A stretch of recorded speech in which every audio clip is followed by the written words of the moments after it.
दोस्तों नमस्कार। आप सबका स्वागत है हमारे करंट अफेयर सेशन में। तो सबसे पहले बात तो एक वनडे एग्ज़ाम के हिसाब से एक घटना हुई है। वो ये हुआ कि रेलवे आयोग का मुख्यालय जो पहले लखनऊ में था, अभी वो हाल ही में दिल्ली शिफ्ट किया गया है। तो ये वनडे एग्ज़ाम से रिलेटेड किसी भी एग्ज़ाम में पूछ सकता है। और दूसरा, आज हम बात करेंगे पेंशन स्कीम की। जो नई पेंशन स्कीम आई है, यूनिफाइड पेंशन स्कीम यूपीएस, यानी एकीकृत पेंशन स्कीम। तो इसके विषय में विश्लेषण करेंगे, इस विस्तार से जानेंगे कि ये क्या है, इसका क्या महत्व है और इससे क्या लाभ होने वाला है हमारे सभी सरकारी कर्मचारियों को। और अभी तो विचार चल रहा है सरकार का कि अभी ये प्राइवेट के लिए भी एक पेंशन स्कीम लाई जाए, क्योंकि अभी जो पेंशन स्कीम है बहुत ही न्यूनतम है, उसमें 1000 रुपये ही लोगों को मिलता है। तो वो थोड़ा उसमें सुधार करना चाहती है सरकार। तो अभी काफ़ी समय से मांग चल रही थी भारत सरकार से लगातार सभी कर्मचारियों की कि हमें ओल्ड पेंशन स्कीम को बहाल किया जाए, जो 2004 से पहले चलती थी। उसमें क्या होता था मुख्य रूप से कि जब कर्मचारी सेवानिवृत्त होता था तो उसे एक भी पैसा देना नहीं होता था सरकार को फंड में, पेंशन फंड में। और दूसरी सबसे बड़ी चीज़ क्या थी कि उसे 50% मिलता था पेंशन का। मूल वेतन जो होता था अंतिम वर्ष का, उसके हिसाब से 50% मिलता था। और महंगाई भत्ता वगैरह सब जुड़ता था उसमें समय के अनुसार। और जब उनकी मृत्यु होती थी तो उनके परिवार को मिलती थी, मतलब पति पत्नी जो भी रहे उनको मिलता था। तो वही अभी जनता मांग कर रही थी। लेकिन 2004 में जब से पेंशन स्कीम बंद हुई तो नई पेंशन स्कीम आई थी एनपीएस। तो उसमें क्या हुआ कि जब एनपीएस लागू की गई 2004 में, तो उसके कुछ ऐसे प्रावधान थे कि 10% कर्मचारी को अपने वेतन से देना पड़ता था और 12% गवर्नमेंट उसमें देती थी। तो जब होता क्या था कि जब कोई व्यक्ति रिटायर होता था तो उसे 60% तो मिल जाता था एक मुश्त राशि उसके पूरे फंड का। लेकिन 40% जो होता था वो निवेश करना पड़ता था कहीं ना कहीं, फिर उससे पेंशन मिलती थी। लेकिन उसमें निर्धारित नहीं होता था कि 50% मिलेगी ही मिलेगी, ये दिक्कत रहती थी। तो उसमें क्या होता था कि जैसे जहाँ पैसा लगा है उस हिसाब से जो उसमें आमदनी आती थी उस आधार पे मिलता था। तो कर्मचारियों को ये शोषण का तो था ही। यूपीएस के विषय में हम जो चर्चा कर रहे थे, वो स्कीम का लाभ क्या है और वो उसके पहले तो हम फीचर्स जानने की कोशिश करते हैं थोड़ा से।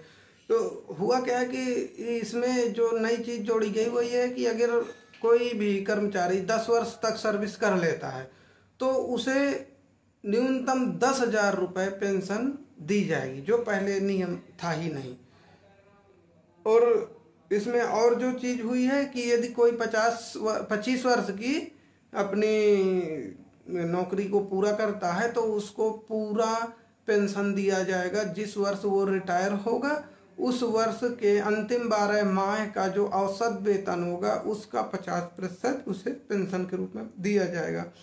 पहले तो जो भी था व्यवस्था ये एनपीएस में नहीं थी ऐसी। तो ये 2 फायदे हैं। और तीसरा क्या है कि इसमें सारी स्कीम्स जुड़ जाएंगी, फैमिली पेंशन स्कीम जुड़ जाएगी।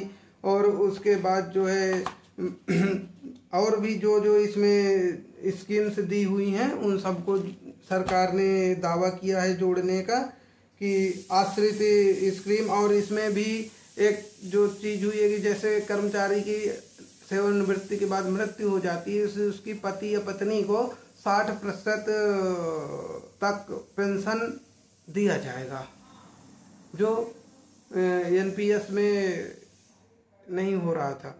तो ये जो फायदे हुए हैं और सरकार का दावा है इसमें कि 90% कर्मचारियों को सीधा लाभ होगा।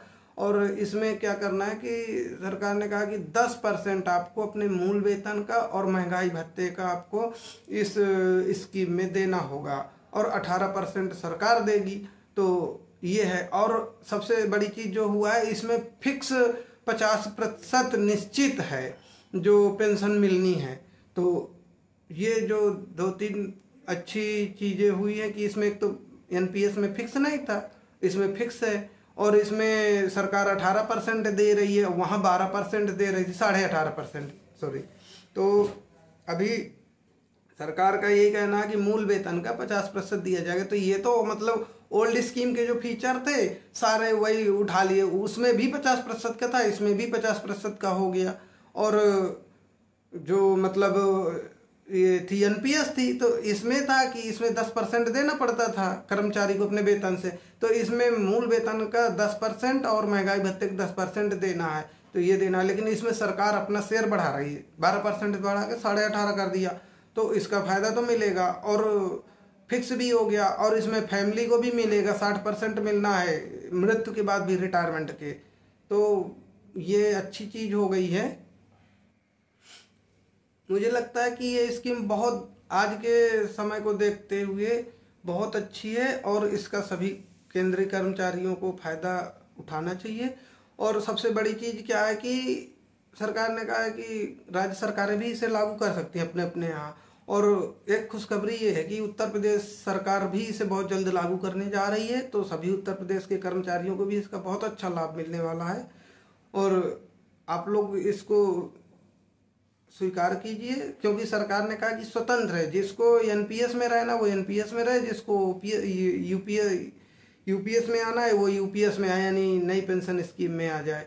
तो इसका फायदा कि ये दोनों का काम्बो है, एनपीएस और ओल्ड स्कीम का दोनों का काम्बो है, तो फायदा है। और सबसे अच्छी चीज़ है इसमें सिक्योरिटी ज़्यादा है, हर लिहाज से सिक्योरिटी है।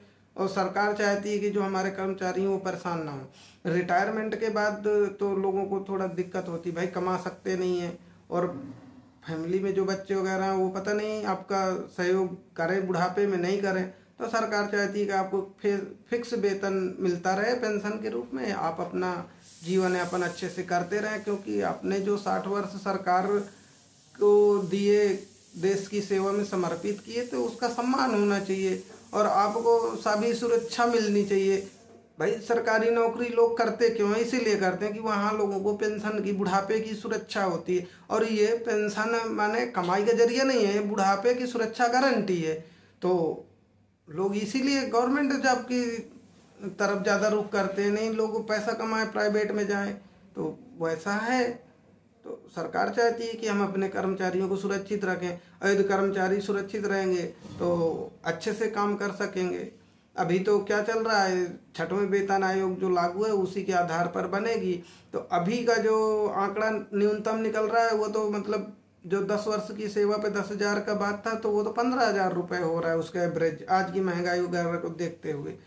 तो सरकार तो बहुत अच्छा कर रही है, यदि इसमें कोई कंफ्यूजन नहीं है, और सभी कर्मचारियों को लाभ मिलना ही मिलना है।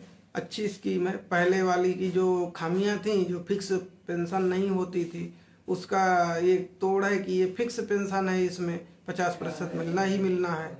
और मृत्यु के पश्चात भी 60% मिलेगी, मतलब उस पेंशन का 60%, तो मूल वेतन का नहीं, जो पेंशन होगी उसका 60% मिलेगा। और उसके बाद जो है आपका ओल्ड स्कीम की तरह सुरक्षा दे रही है सरकार, और न्यू स्कीम की तरह जो 10% आपको देना था वो देना है, तो फायदा है इसमें।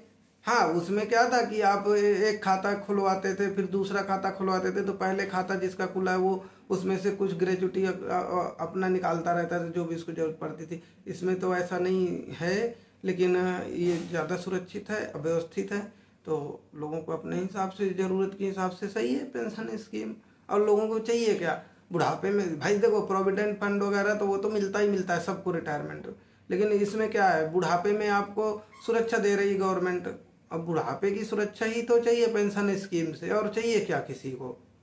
तो मुझे लगता है कि सभी कर्मचारियों को खुश होना चाहिए। देश की सरकार ने, हमारी जो भारत सरकार है, इसने जो स्कीम लाई है, कैबिनेट द्वारा मंजूरी प्रदान कर दी गई है, लागू हो गई है, तो अच्छा है कि लोग इसका लाभ उठाएं और सही जानकारी करें। कुल मिला के ये कुछ लोग विरोध भी कर रहे हैं, तमाम राजनीतिक दल इसका विरोध में लगे पड़े, तो उनको नहीं सुनना है दोस्तों। आप सही जानकारी के सही सोर्स देखिए। आप गूगल में सर्च कर लीजिए, न्यूज पेपर में जो छपा हुआ है उसके विषय में पढ़िए, या भारत सरकार की वेबसाइट में जाइए कार्मिक मंत्रालय की, वहाँ पर जाकर आप देखिए इसका जो मेमोरेंडम आया हुआ है जो पूरा, उसको अच्छे से पढ़िए, देखिए। जहाँ कंफ्यूजन हो उस पर अपना प्रश्न पूछने का अधिकार होता है, वहाँ प्रश्न आप पूछ सकते हैं वेबसाइट में, तो उसको कर लीजिए। लेकिन फालतू न्यूज़ पेपर के चक्कर में, न्यूज़ जो टीवी में चल रही हैं या राजनीतिक दल विरोध कर रहे हैं, उनकी सुनी सुनाई बातों में आकर विरोध ना करें। आपके भले के लिए सरकार कर रही है, सरकार को और क्या है, कर्मचारियों का भला हो, कर्मचारी सुरक्षित महसूस करें, काम करें, यही चाहिए ना। तो किसी के विरोध में और बहकावे में ना आए, अपनी पूरी सटीक जानकारी रखें। और यदि मैंने जो जानकारी दी है इसमें आपको सही लगे तो अवश्य बताएं, और यदि कोई कमी लगे या कोई गलत सूचना समझ में आए तो भी आप बोल सकते हैं, कमेंट करके बता सकते हैं कि यहाँ ये गड़बड़ मैंने बताया है। और मेरा एक ही उद्देश्य था कि आप लोगों को सही जानकारी दूं, और जो पढ़ने वाले छात्र हैं, कंपटीशन की तैयारी में लगे हुए हैं, उनके लिए सबसे बड़ी चीज़ जो एग्ज़ाम में पूछा जाना है उसमें यही पूछा जाएगा। जैसे यूपीएससी पीसीएस लेवल के जो एग्ज़ाम है उसमें यूपीएस, एनपीएस और ओपीएस में डिफरेंस पूछ सकता है, और वनडे एग्ज़ाम वगैरह में यूपीएस की ही विशेषताएं पूछ सकता है, या सिविल के एग्ज़ाम में भी पीसीएस मतलब इनमें यूपीएस की विशेषता पूछ सकता है। या तो डिफरेंस पूछेगा तो विशेषता पूछेगा। तो पॉइंट उनके 3-4 जो मैंने बता दिए मेन उतने ही पॉइंट हैं, और आप डिटेल से पढ़ना चाहें तो थोड़ा बहुत और पढ़ सकते हैं। इसमें बहुत बारीकी से तो नहीं पूछेगा, बस इसके हाँ,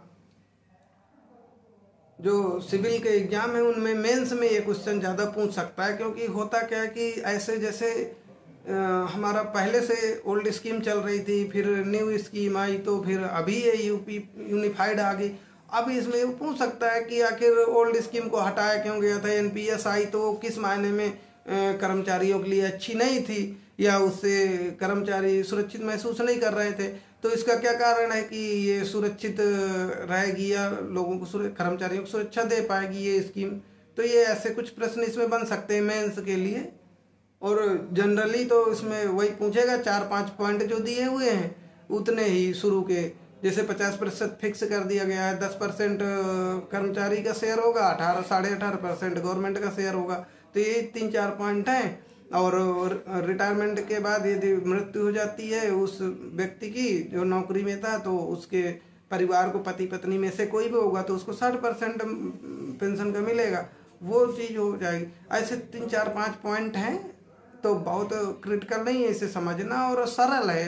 एनपीएस थोड़ा टफ थी, उसमें 2-2 खाते खुलवाओ, वो सब पढ़ना समझना थोड़ा टफ था, और उसका था अपना लाभ, लोग ले ही रहे थे। लेकिन यूपीएस का अपना फायदा है, सरल है, समझ में आएगी और सुरक्षित है।